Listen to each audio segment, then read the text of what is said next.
కొంతమంది ఉమెన్ మగాళ్ళని ఒక చెత్త కుండిలాగా ఎందుకు ట్రీట్ చేస్తారు అండ్ అదే ఉమెన్ మిగతా మగాళ్ళని డెస్పరేట్గా ఎందుకు చేస్తారని మీరు ఎప్పుడైనా ఆలోచించారా? ఒకవేళ దీనికి ఆన్సర్ డబ్బు లేదా అందమని మీరు అనుకుంటే అప్పుడు మీరు ఒక భ్రమలో ఉన్నట్టే. ప్రపంచంలో చాలా మంది అందంగా కనిపించే అబ్బాయిలు ఉన్నారు అండ్ ఇందులో చాలా మంది అబ్బాయిలు ఒక్క అమ్మాయితో కూడా డేటింగ్ చేయలేదు. ఉమెన్ వాళ్ళ మనీ నీడ్స్ కోసమే యూజ్ చేసుకునే చాలా మంది రిచ్ మెన్ ఉన్నారు.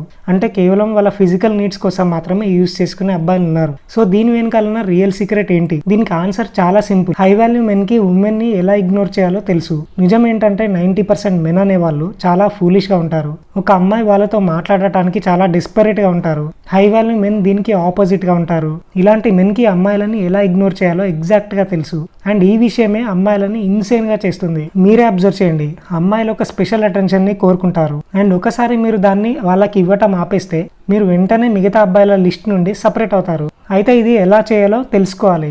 అమ్మాయిలని కరెక్ట్ వేలో ఎలా ఇగ్నోర్ చేయాలో అనే దాని వెనకాల ఒక సైకాలజీ ఉంది అండ్ ఈ వీడియో ఎండ్ అయ్యేలోపు దాన్ని ఎగ్జాక్ట్ గా ఎలా అప్లై చేయాలో మీకు మీరే నేర్చుకుంటారు. హై వాల్యూ మెన్ అమ్మాయిలని ఎందుకు ఇగ్నోర్ చేయాలో అనే విషయం మీద మనం ఈ రోజు 8 టాపిక్స్ మాట్లాడుకుందాం. Number 1, free attention. ఒక అమ్మాయి తన ఫోన్ ఆన్ చేసినప్పుడు అబ్బాయిలు ఆమెకి ఫ్రీ అటెన్షన్ ని ఇస్తున్నట్టు లెక్కలేనన్ని నోటిఫికేషన్స్ ఆమెకు వస్తాయి. ఆమె ఇంకా తన పళ్ళు కూడా సరిగ్గా తోముకోక ముందే ఇది ఆమె ఈగోని పెంచుతుంది. ఒక హై వాల్యూ మెన్ అనేవాడు ఆమెకి ఫ్రీగా అటెన్షన్ ఇవ్వడు. అతను ఒక కనెక్షన్ స్పార్క్ ని క్రియేట్ చేయడానికి ఒక అమ్మాయిని మీట్ అయ్యి ఆమెకి తనని ఇంట్రొడ్యూస్ చేసుకుంటాడు. కానీ ఆ తర్వాత ఆ ఫ్రీ అటెన్షన్ స్టాప్ అయిపోతుంది. అతను ఇప్పుడు తనని తను ఒక రాడర్ లో ఉంచుకుంటాడు. కానీ తర్వాత ఆమె ఏమీ అంత స్పెషల్ కాదన్నట్టుగా ఆమెను ట్రీట్ చేస్తాడు. ఇది ఆ అమ్మాయి మిగతా అబ్బాయిలలాగా ఈ అబ్బాయి కూడా కాన్స్టెంట్ గా ఎందుకు చేయట్లేదో తెలియక ఒక కన్ఫ్యూజన్ లో పడుతుంది. ఒకసారి బాగా ఆలోచించండి, 90% అబ్బాయిలు ప్రతిరోజు ఆమెకు ఫ్రీ అటెన్షన్ ఇస్తుంటే ఈ ఒక్క అబ్బాయి మాత్రం ఎందుకు అటెన్షన్ ఇవ్వడు? అతను ఎందుకు అంత స్పెషల్? ఆ అమ్మాయి అతనికి ఎందుకు అంత స్పెషల్ కాదని షాక్ అవుతుంది. ఆమె ఆ అటెన్షన్ ని పొందడానికి తన ఈగో నుండి బయటపడుతుంది. ఎందుకంటే అతను ఆమెకి నార్మల్ గా ఇచ్చే వ్యాలిడేషన్ ఇవ్వడని ఆమె యాక్సెప్ట్ చేయలేకపోతుంది. తప్పుగా అర్థం చేసుకోకండి. మీరు రోజంతా ఫ్యాప్ చేస్తున్నట్టు లేకపోతే వీడియో గేమ్స్ ఆడుతున్నట్టు మీరు అమ్మాయిలతో మైండ్ గేమ్స్ ఆడాలని నేను చెప్పట్లేదు. ఈ మైండ్ గేమ్స్ పనిచేసినా కూడా అది అంత ప్రొడక్టివ్ కాదు. నేను చెప్పేది ఏంటంటే మీరు మీ టైంకి అటెన్షన్కి నిజంగా వాల్యూ ఇవ్వాలి. ఒక హై వాల్యూ మ్యాన్ కి ఒక అమ్మాయి ఈగోని పెంచడం కంటే బెటర్ థింగ్స్ ని చేయగలడు. అతను ఆ పనిని బీటా మెయిల్స్ కి వదిలేస్తాడు. అతను ఆమెని హంబుల్ గా చేసే ఒక రియాలిటీ చెక్ ని ఇస్తాడు. నెంబర్ 2, మీ పర్పస్తో మీరు బిజీగా ఉండటం. ఇలాంటి మగాళ్ళు వాళ్ళ ఓన్ బిగ్ గోల్స్ కలిగి ఉంటారు. వాటిని వాళ్ళు అచీవ్ చేయాలని డిటర్మైన్ చేసుకుంటారు. చాలా మంది అంబిషియస్ గా ఉన్నప్పుడు ఒక మీనింగ్లెస్ ఫ్లట్టింగ్స్ కి లేకపోతే ఒక ఎంటీ రిలేషన్షిప్స్ కి మీకు టైం ఉండదు. హై వాల్యూ మెన్ వాళ్ళు ప్రౌడ్ గా ఫీల్ అయ్యే లైఫ్ ని క్రియేట్ చేయడానికి వాళ్ళ ఎనర్జీని డివోట్ చేసుకుంటారు. వాళ్ళు వాళ్ళని మీట్ అవ్వడానికి అదృష్టం కోసం వెయిట్ చేయకుండా ఆ పనులు జరిగేలా చేస్తారు. వాళ్ళ హార్డ్ వర్క్ ఇంకా అంబిషన్ అనేవి మహిళలకు చాలా అట్రాక్టింగ్ అనిపిస్తాయి. లో వాల్యూ మెన్ ప్రతిరోజు వాళ్ళకి అటెన్షన్ ఇవ్వడం వల్ల వాళ్ళ వాల్యూని కోల్పోతారు. నెంబర్ 3, బోల్డ్గా ఉండండి. అదృష్టం ధైర్యవంతులకి ఫేవర్గా ఉంటుంది. రిస్క్ తీసుకునే వ్యక్తులకి కొన్ని గొప్ప రివార్డ్స్ ఉన్నాయని హై వాల్యూ మెన్కి తెలుసు. వాళ్ళు ఒక అమ్మాయిని చూసినప్పుడు వాళ్ళని అప్రోచ్ అవ్వడానికి భయపడరు. వెయిట్ చేయడం ఇంకా ప్యాసివ్గా ఉండటం అనేవి చెడ్డవాళ్ళు చేసే పని.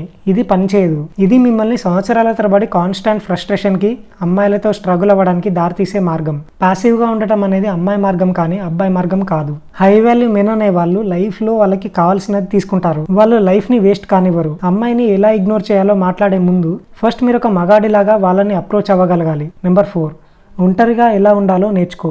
ఎప్పుడు రిలేషన్షిప్లో ఉండే అబ్బాయిలు మనందరికీ తెలుసు వాళ్ళ రిలేషన్షిప్స్ అన్ని ఫెయిల్ అవుతూ వస్తాయి అండ్ వాళ్ళు మళ్ళీ ఒక కొత్త రిలేషన్షిప్ ని మెయింటైన్ చేస్తారు. కానీ ఎందుకు ఈ అబ్బాయిలు ఒంటరిగా ఉండటానికి భయపడతారు? ఇది చాలా pathetic thing. High value men అనే వాళ్ళు ఒంటరిగా ఉండటానికి భయపడరు. ఎందుకంటే వాళ్ళు అమ్మాయి లేకుండా కూడా బాగానే ఉండొచ్చని వాళ్ళకి తెలుసు. మహిళలు ఇలాంటి మెన్ కి ఉండే కాన్ఫిడెన్స్ ని సెన్స్ చేయగలరు అండ్ అది వాళ్ళని అట్రాక్ట్ చేస్తుంది. వాళ్ళు హై వాల్యూ మెన్ ని చేస్ చేస్తారు. కానీ వీళ్ళు వాళ్ళని ఇగ్నోర్ చేసి కేవలం అతను ఇష్టపడే హై క్వాలిటీ ఉమెన్ ని మాత్రమే పిక్ చేసుకుంటాడు. నెంబర్ 5, ఆమె గొడవలు స్టార్ట్ చేస్తే ఆమెను ఇగ్నోర్ చేయండి. నేను చెప్పేది ఏంటంటే ఒక బ్యాడ్ బిహేవియర్కి రివార్డ్ ఇవ్వడం ఆపండి. హై వాల్యూ మెన్ అనేవాళ్ళు సిల్లీ ఆర్గ్యుమెంట్స్ని ఫైట్స్ని యాక్సెప్ట్ చేయరు. ఆమె మీతో అన్రీజనబుల్ ఇంకా ఇర్రేషనల్ ఫైట్స్ని చూస్ చేసుకోవడానికి ఎక్స్క్యూజెస్ని క్రియేట్ చేస్తున్నట్టు మీకు అనిపిస్తే అప్పుడు మీరు ఆమెతో ఎంగేజ్ అవ్వకండి. ఇది జనరల్గా ఆమె మీకు రెస్పెక్ట్ అండ్ వాల్యూ ఇవ్వదని ఒక సైన్ అండ్ మీరు ఆమెను ఇగ్నోర్ చేయాల్సిన టైం ఇదే. అలా చేయడం వల్ల మీరు ఆమెకి వేకప్ కాల్ ఇస్తారు. కాన్సిక్వెన్సెస్ లేకుండా ఆమె ర్యాండమ్ అవుట్ బర్స్ట్ ఉండవని ఆమెకి అర్థమైపోతుంది. ఆమె తన తప్పు యాక్సెప్ట్ చేసే వరకు ఆమెకి మీ కేర్ అండ్ అటెన్షన్ చూపించకుండా ఉండి అప్పుడు మీ సైడ్ నుంచి థింగ్స్ని ఎక్స్ప్లెయిన్ చేయండి. నెంబర్ 6, డైరెక్ట్గా ఉండండి. హై వాల్యూ మెన్ అనే వాళ్ళు డైరెక్ట్గా స్ట్రైట్ ఫార్వర్డ్గా ఉంటారు. వాళ్ళకి అమ్మాయిలతో గేమ్స్ ఆడుతూ టైం వేస్ట్ చేయడం కంటే రిజెక్ట్ అవ్వడం మంచిదని అనుకుంటారు. ఒక అమ్మాయి ఈ అబ్బాయితో గేమ్స్ ఆడితే ఆమెని ఆ అబ్బాయి ఇగ్నోర్ చేస్తాడు. ఇలాంటి అబ్బాయితో ఆమె ఒక బెస్ట్ బిహేవియర్తో ఉండాలని ఆమె తొందరగా నోటీస్ చేస్తుంది. ఎందుకంటే అతనికి ఏం కావాలో అతనికి తెలుసు. ఆమె తన టైంని వేస్ట్ చేస్తే ఆమెని రీప్లేస్ చేస్తాడు. చాలా మంది అబ్బాయిలు ఇన్కరెక్ట్ గా ఉండి ఫ్రెండ్ లాగా బిహేవ్ చేస్తారు. వాళ్ళ అమ్మాయితో ప్రతిదీ డిస్కస్ చేస్తారు. ఆమెతో చాట్ చేసినప్పుడు ఈమోజీస్ ని యూజ్ చేస్తారు. ఒక high value men short and sweet ఉంటాడు. వాళ్ళకి 24 hours మెసేజెస్ ఇంకా కాల్స్ చేయని అవసరమే లేదు. అలాంటి పనులు అమ్మాయిల పిచ్చోళ్ళకి వదిలేయండి. నెంబర్ 7, మీ ప్లాన్స్ ని ఆమె కోసం చేంజ్ చేసుకోకండి. కొంతమంది అబ్బాయిలు ఒక అట్రాక్టివ్ ఉమెన్ ని మీట్ అవ్వడానికి ఏదో ఎత్తిపోతున్నట్టు వాళ్ళ ప్రయర్ కమిట్మెంట్స్ అన్ని కూడా క్యాన్సిల్ చేసుకుంటారు. ఇది వినడానికి బాగానే ఉంటుంది. అలా చేయడం ఇన్హెరెంట్ గా తప్పేం లేదు. మీరు ఆమె అటెన్షన్ కోసం అంత డిస్పెరేట్ గా లేరని కూడా ఆమెకు తెలిసేలా చేయాలి. హై వాల్యూ మెన్ అనే వాళ్ళు ఒక చిన్న ఇంపార్టెంట్ థింగ్ ని కూడా క్యాన్సిల్ చేయరు. ఒక అబ్బాయికి తనకంటూ ఒక లైఫ్ ఉంటే అతని సోషల్ లైఫ్ అనేది ఆమె చుట్టూ మాత్రమే తిరగకపోతే అది అమ్మాయికి చాలా అట్రాక్టివ్ గా అనిపిస్తుంది. ఆమె అడిగినప్పుడు మీ టైంని ఆమెకి ఇవ్వరని ఆమె అర్థం చేసుకున్నప్పుడు మీ అటెన్షన్ ని గెయిన్ చేయడానికి ఆమె మరింత కష్టపడాల్సిన అవసరం ఉందని ఆమెకి ఒక సైన్ లాగా అర్థమవుతుంది. Number 8, mind set. High value మెన్కి వాళ్ళకున్న వాల్యూ ఏంటో తెలుసు. వాళ్ళు అమ్మాయిలకి చాలా అట్రాక్టివ్గా కనిపిస్తారని కూడా తెలుసు. వాళ్ళు అమ్మాయిలని వాళ్ళకంటే పెద్ద సూపర్ హ్యూమన్స్ లాగా అస్సలకే చూడరు. వాళ్ళ మైండ్ సెట్ కారణంగా అమ్మాయిలు వాళ్ళ చుట్టూ ఉన్నప్పుడు వాళ్ళు కంప్లీట్గా రిలాక్స్గా ఉంటారు. వాళ్ళ ఇగ్నోరెన్స్ యాటిట్యూడ్ కారణంగా అమ్మాయిలకి వాళ్ళు చాలా అట్రాక్టివ్గా కనిపిస్తారు. చాలా మంది రెగ్యులర్ అబ్బాయిలు అట్రాక్టివ్గా ఉన్న అమ్మాయిల చుట్టూ ఉన్నప్పుడు టెన్షన్ పడతారు. వాళ్ళకి ఒక హై వాల్యూ మ్యాన్కి ఉండే మైండ్ సెట్ లేకపోవడం వల్ల ఇలా జరుగుతుంది. హై వాల్యూ మెన్ అనే వాళ్ళు మైండ్ సెట్టే మోస్ట్ ఇంపార్టెంట్ అని చెప్తారు. అండ్ అది నిజం. డేటింగ్ విషయంలో టాప్ పొజిషన్లో ఉండగలమని మీరు నిజంగా నమ్మితే మీరు ఆ విధంగా మిమ్మల్ని మీరు క్యారీ చేసుకోవడం స్టార్ట్ చేస్తారు. కానీ ఒక్కటి గుర్తుంచుకోండి, మీరు మీ లైఫ్లోని అన్ని స్టేజెస్లో స్ట్రాంగ్ ఉంటే ఒక అమ్మాయిని అట్రాక్ట్ చేసుకోవడం కష్టం. ఇలాంటి మరిన్ని వీడియోస్ కోసం మా ఛానల్ని సబ్స్క్రైబ్ చేసుకోండి.